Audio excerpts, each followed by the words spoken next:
LEDs come on a roll of about 16 feet and 3 to 4 inches. And when you're doing a job, you're gonna have to trim them to size. So now you're gonna have all these little leftovers, these little strips. So what do you do with all these strips? Well, you can go ahead and take these strips, line them up, and solder them together so they can become longer. And that's what we're gonna show you today. So now one of the things you want to make sure is that you line up the positives and the negatives together to make sure that it's going in the same direction, just like this. And we're going to go ahead and cut it just by the copper, just a little bit off that line. And we're going to go ahead and overlap it just like the manufacturer does, as you can see here. So now we're going to go ahead, and now that we know that we have the negative lined up, we're going to go ahead and peel the sticky part, the tape, so we can stick it down so it won't move on us. Now here I got a clear cutting board because on the tile it was difficult, but you can use metal to stick it on there. Now on the other side, it has a two-way tape that you want to go ahead and trim off just enough to expose the copper section. And you use a box knife and gently trim that tape off. You don't want to cut all the way through now, but just kind of scrape it off so you can have access to that copper. So now what we want to do is make sure it doesn't move on you. We're just going to add a little bit of solder on the back side, and then the one that's going to overlap, we want to put a little bit of solder there also. Not too much.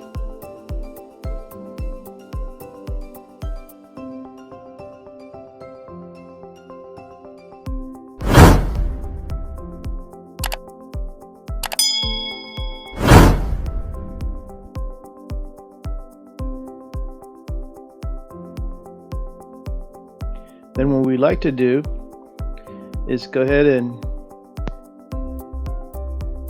tape it down, overlap it, and make sure it's lined up as straight as possible. And see, the reason we take the paper off and to use a sticky part, so like that, it makes it easier so it won't move on you.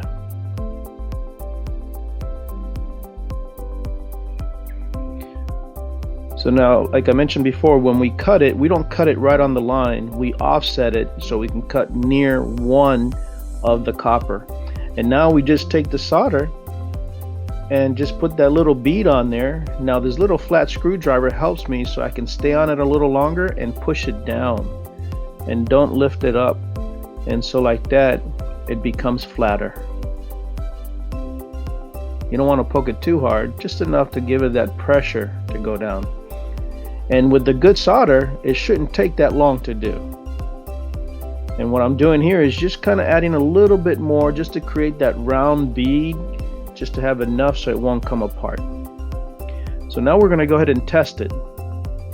So it's just white LEDs, you only got the positive and negative, and let's check it out. Boom.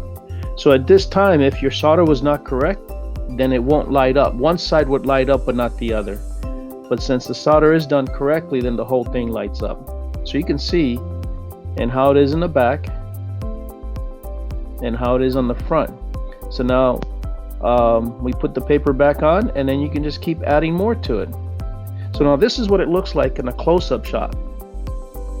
Nice round bead overlapping. It's that easy.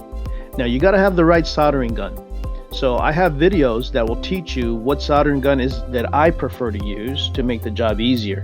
And you can see I have more videos here and how to solder the wires to the LEDs or how to select the proper power supply. If you'd like to learn more, then check these videos out.